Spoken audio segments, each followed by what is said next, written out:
So for this particular problem, we are simply being asked to use nodal analysis to analyze the circuit. And then for the second part of the problem, it is the exact same circuit, except that we're being asked to utilize mesh analysis.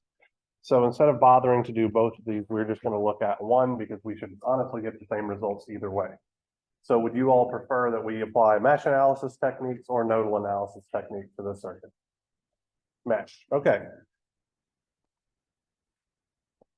So let's start with the questions that it is specifically asking for. We want a KVL equation for mesh 1, and then a KVL equation for super mesh 3, 4, and then defining Vx in terms of our mesh currents. So let's start with defining Vx in terms of our mesh currents. So this would be part C. Anybody have any thoughts on how we might try to accomplish this?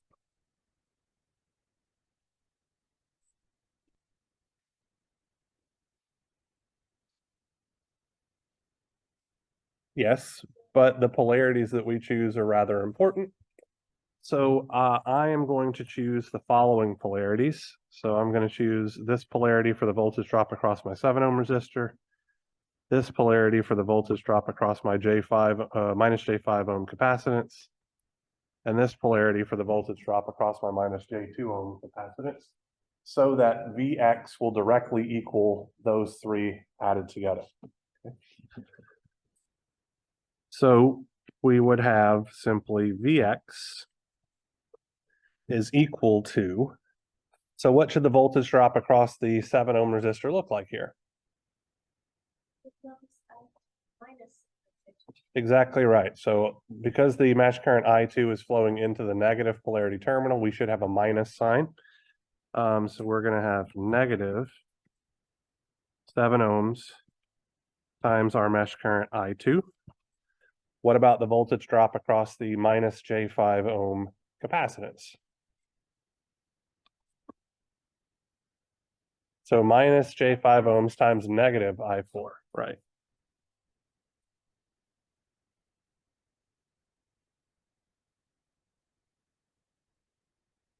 And then a similar thing for the minus J2 ohm impedance as well. On that one, though, it'll be mesh current I1, so we would have minus negative J2 ohms times our mesh current I1. So that's how we would define Vx in terms of our mesh currents here. Anybody have any questions, comments, or concerns about what we did there?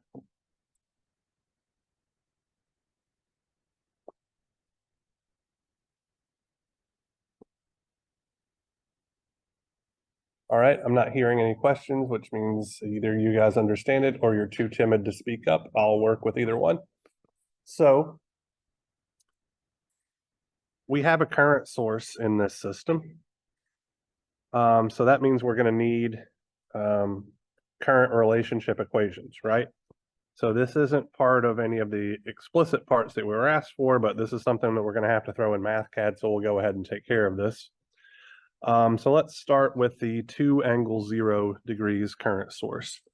What is our current relationship going to be here? So our goal is to simply express that 2 angle 0 degrees current source on the top right of our circuit in terms of our mesh currents, exactly how we did when we were doing DC circuit analysis.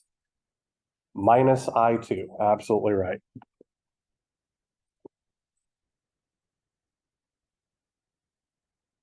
All right, we also have a 2Vx source kind of in the middle of the circuit. So how are we going to express that in terms of our mesh currents? No offense, not Christina. I4 minus I3, absolutely correct. I4 is flowing in the same direction as it travels through that middle path. I3 is flowing in the opposite direction. Thank you, Ethan.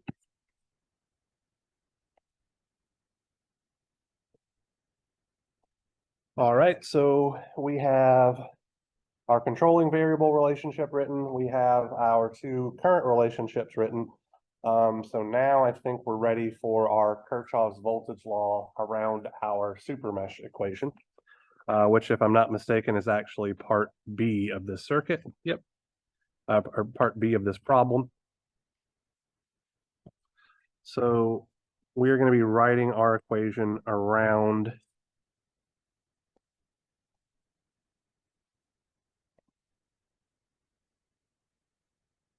this path. So Henley, why don't you start us off?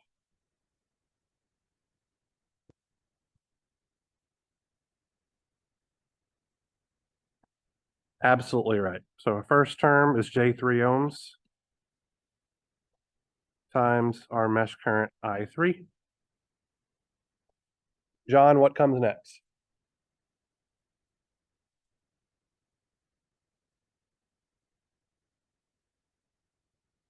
Exactly right. So 1 ohms times mesh current I3 minus mesh current I1. All right. Brent, what comes next?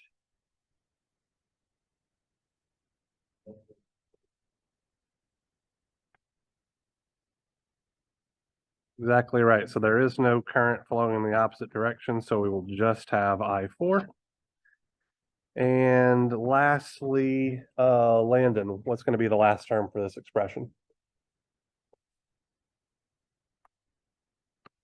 So 4 ohms times I4 minus I5. Thank you very much. We're going to set that equal to 0.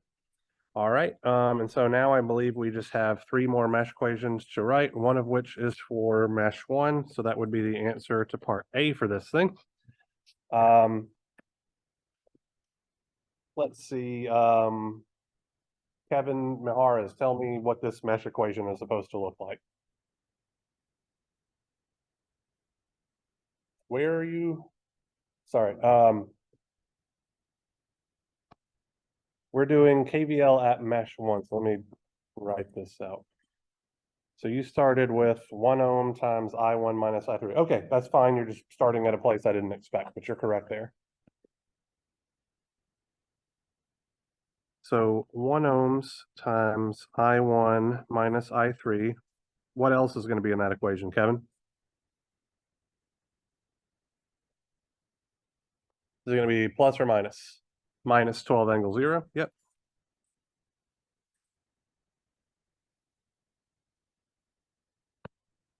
And then negative J2 ohms times I1 is equal to 0. Thank you. Keeping on going. We're not going to have a KVL equation for mesh 2 because it contains a current source on the perimeter. So there's literally no equation that we can write there. So all we have left is mesh 5 right here. Walker, you want to tell me what's going on for mesh 5?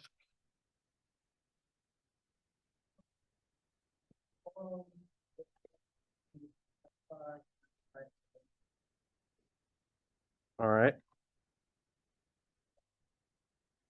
What's next?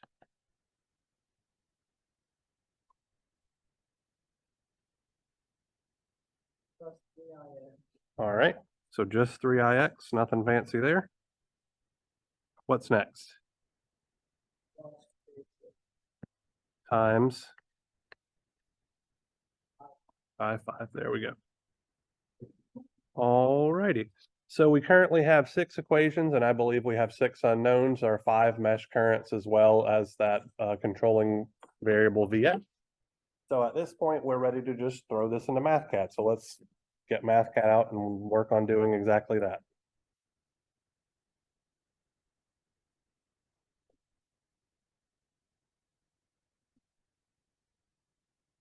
Let me look. I might have missed something.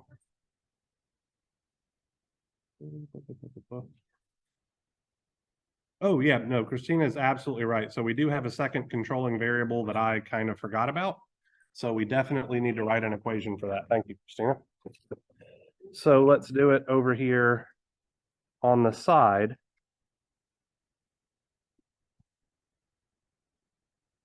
So what should our controlling variable equation for Ix be? I5 minus I2. Absolutely right. Thank you, Hojun, for that. And thank you, Christina, for noticing that I forgot to define one of my variables. All right, so now we have 7 equations. So even more reason to use MathCAD. All right, so we're gonna have a big solve block here. And I am going to define things. So I'm going to start with my mesh equations I1 through I5. So I subscript 1 shift colon equals. So I'm going to open parentheses and I'm going to do 1. And now let me show you guys how to do an angle operator in MathCAD. Okay. So if you go here to operators, and this is not the way that we're going to do it, I just want to show you where it is.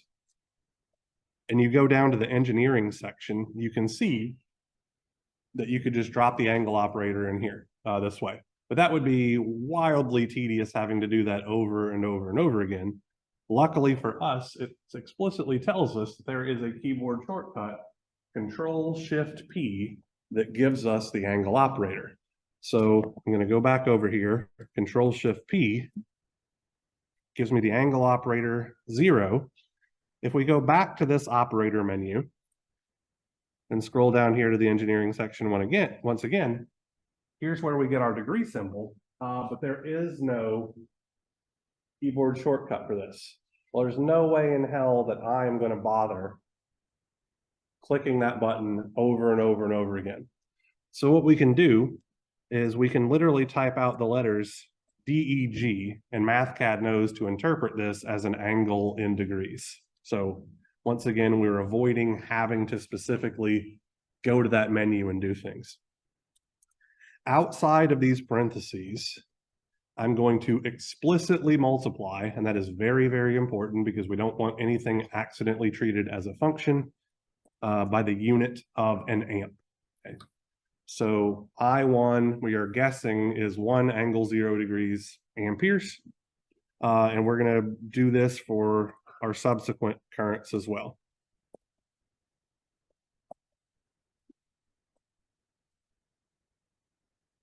Oops, and I put I1 twice instead of I2, so I apologize for that.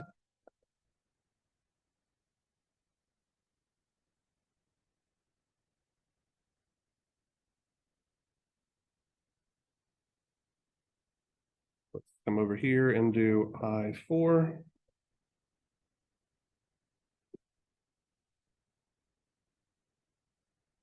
I5.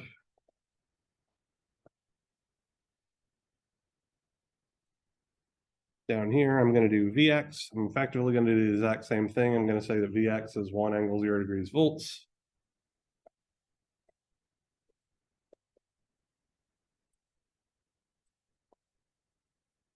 And Ix will be 1 angle 0 degrees amps. All right, so I've declared my 7 different variables in my system. Now I'm going to start writing my equations. So we had Vx control equals 2. So this was negative, let me double check here, but I think it was 7 ohms times I5, 7 ohms times I2. Just to recall things, I'm getting my omega symbol by doing capital W and then Control G to convert that capital W into a Greek letter. I'm going to explicitly multiply this by I2. Then I'm going to have minus negative 5J. Let me double check that. Yep. Times an ohm. So it's very important that we explicitly multiply the units of ohms here. So let me show you what happens if we don't. So I have it right now as negative 5J times 1 ohm effectively. If I don't do that, if I just type in negative 5J, capital W, and then Control G, it's not treating that ohm as a unit. It's treating it as a variable, J capital omega, as 1 variable, which means nothing to us, right? So I need to explicitly go back and do negative 5J times a unit of an ohm. Notice also that doing it this way, the J operator is not italicized. So that is letting us know that it is treating J as the square root of -1, which it should be treating it as. It is not treating it as a variable. Okay. This gets multiplied by I4. And then I'm going to have effectively the exact same thing, -2J times an ohm multiplied by I1. Double check to make sure that's right. Yep. So that is my first controlling variable relationship. Then I'm going to have IX. This one was I5 minus I2, if memory serves me correctly. Double check that. Yep. Then I'm going to do my current relationships. So 2 angle 0 degrees amps will be equal to I2 or negative I2? Negative I2.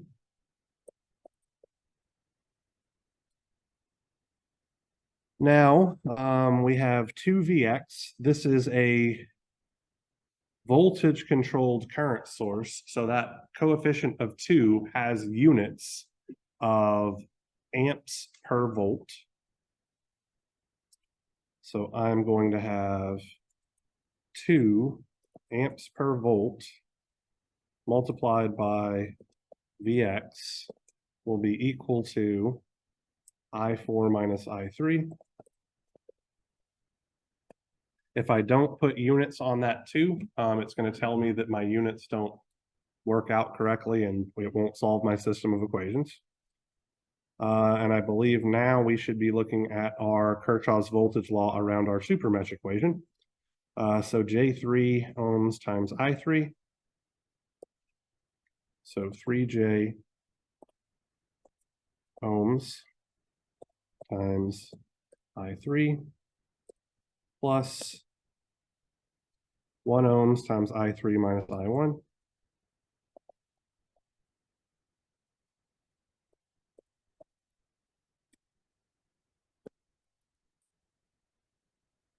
Plus negative J5 ohms times I4.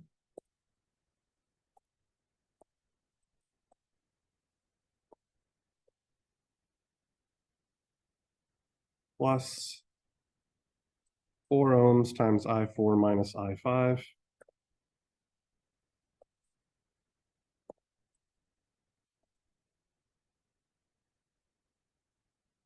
Control equals to 0, not lowercase o. All right. We've got our 2 other Kirchhoff's voltage law equations to write. So let me scroll down and give myself a little bit more room. So, sorry, for mesh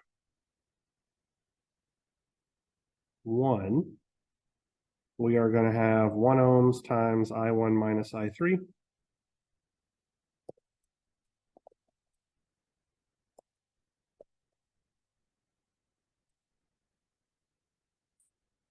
Plus, dang it, keep going to the wrong page.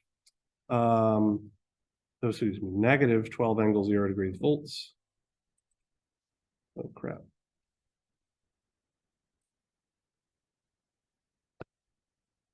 So minus 12, control shift P, angle 0 degrees volts, plus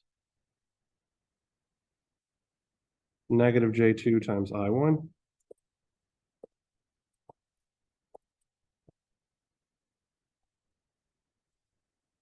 Control equals to 0. And our last equation, 4 ohms times I5 minus I4.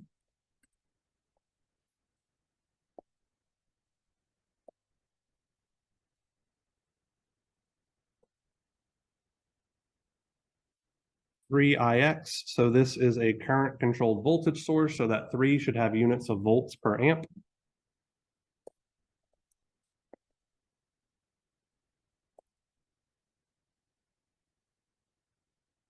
And then J6 ohms times I5.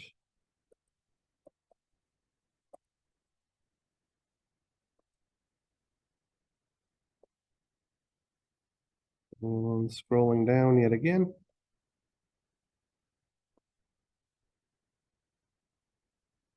I'm going to need a 7x1 matrix.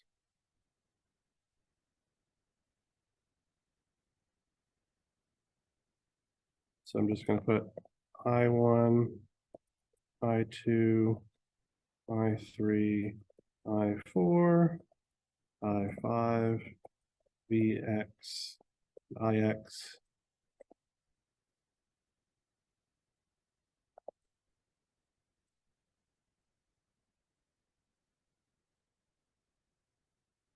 I1, I2, I3, I4, I5, VX, IX, press equal, and it found some stuff for me. All right, so let's talk about things really quick here. With regards to setting up the solve block and all of that kind of stuff, it effectively follows the exact same rules that we had done previous things.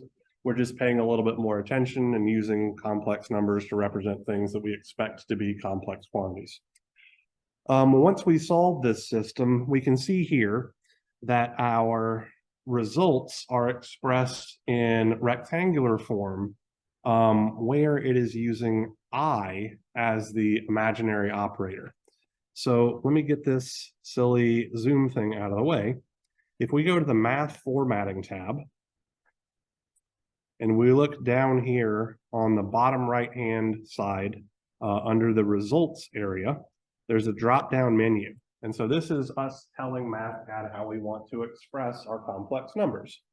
The very first option is rectangular form with I as the imaginary operator.